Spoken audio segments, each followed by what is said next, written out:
Bonjour à toutes et à tous. Ce matin, j'étais en train de regarder mon catch-can et je me suis dit pourquoi pas faire une vidéo parce qu'il y a pas mal de questions et de commentaires sur les groupes où tout le monde se demande ce que c'est et à quoi ça sert. Donc on va parler un petit peu de cette petite bête.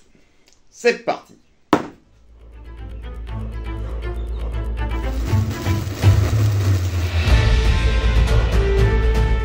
Alors, pour ce faire, on va faire un peu de théorie, évidemment, pour vous expliquer pourquoi rajouter ça, est-ce que c'est utile, est-ce que ça l'est pas, et surtout à quoi ça sert.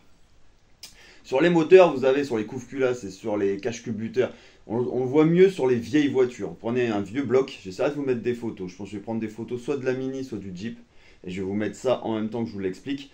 Au niveau du couvre-culasse, vous avez un tuyau qui part et qui retourne généralement dans la tubulaire d'admission pour que ce tuyau, en fait, je vais vous dire pourquoi, mais on va d'abord dire ce qui passe dedans. C'est tout ce qui est les vapeurs d'huile, toute la pseudo-pression. S'il n'y a pas de pression au moteur, il n'y a pas réellement de pression dans le couvre-culasse. Il y a une légère pression, mais c'est une pression de fonctionnement. Ça part en fait ça va vous faire comme des. C'est un air gras. C'est de l'air qui est gras, c'est des petites particules d'huile, c'est un air souillé, quoi, un truc un peu dégueu, qui repart dans ce tuyau, qui évite la surpression dans le moteur et qui repart dans l'admission pour ne pas être. On pourrait le faire recracher par terre. Vous prenez le tuyau, vous le mettez par terre, ça va fonctionner. Sauf que pour l'écologie et en règle générale, on est bien d'accord, c'est pas terrible.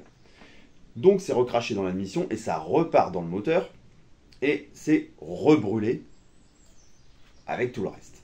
Le souci, c'est que dans une tubulaire d'admission d'air, il doit n'y avoir que de l'air. Si vous prenez le cas des moteurs plus récents qui ont une vanne EGR, les gaz d'échappement passent avec des particules de suie dans l'admission. À la base, c'est sec. Donc ça va, on pourrait imaginer que ça va plus facilement passer dans l'admission, repasser par les soupapes, être brûlé et faire tout le merveilleux système pour que ça pollue moins. Sauf qu'avec ce reniflard, il y a des particules d'huile qui se rajoutent à la suie. Et ça fait cette colle de merde, dont j'ai déjà parlé plus d'une fois, dans les collecteurs d'admission qui vient pourrir tout le moteur. Donc ce n'est pas idéal. Par contre, c'est indispensable d'avoir une évacuation au niveau du cache-culbuteur. Sur les nouveaux modèles, vous le verrez beaucoup moins parce qu'il est plus ou moins intégré dans le couvre-culasse. Si on prend le cas de la Mini, il y a un faux déshuileur. C'est une plaque en fait qui est dans le couvre-culasse qui empêche l'huile vraiment de remonter. L'huile tape dedans et elle retombe dans le moteur. Et c'est que l'air dégueulasse qui va partir dans ce tuyau. Si vous prenez le cas de la BMW, le M47 et le M57, vous avez un déshuileur qu'il faut faire régulièrement. Ça, je l'ai déjà mis en vidéo, je vous mettrai la vidéo aussi en haut. Parce que si vous ne faites pas le déshuileur, vous risquez de péter le turbo. Au bout d'un moment, le moteur se met en pression. Et si le truc est plein de brins, ça part directement dans le turbo. C'est un truc qu'il faut entretenir. Donc, sur la BM, on va dire que il y a moins de particules d'huile que sur les autres du fait du déshuileur qui est intégré. Mais on peut rajouter ce type de déshuileur, ou si vous n'en avez pas intégré au moteur, vous pouvez rajouter ce type de déshuileur qui s'appelle un catch-can. C'est un système de petites bonbonnes. En gros, vous avez ici une entrée, une sortie. Voilà, in, l'entrée, out ici, la sortie. Qui est fourni avec une paire de tuyaux, des raccords et un filtre. Ça, je vous le dis tout de suite, ce filtre-là, il peut se mettre en fait en haut. Si vous voulez pas justement faire un retour au moteur. Là, vous mettez un bouchon sur la out, vous mettez ça, et officiellement, il n'y a que de l'air qui sort par là, mais il y a autant d'huile que d'air. Et votre compartiment moteur et l'extérieur du moteur va être dégueu. Ça, je vous le déconseille. Clairement, il est là, c'est bien, mais sur un diesel, sur un essence, peut-être que ça peut le faire, parce que c'est beaucoup de vapeur d'eau quand même. Sur un essence, sur un diesel, vous allez quand même récupérer pas mal de particules d'huile. Donc ça, c'est vraiment pas le bon plan. Donc ça, moi je le mets pas. Et là donc, dans ce kit, vous avez tous ces petits raccords à venir brancher dessus.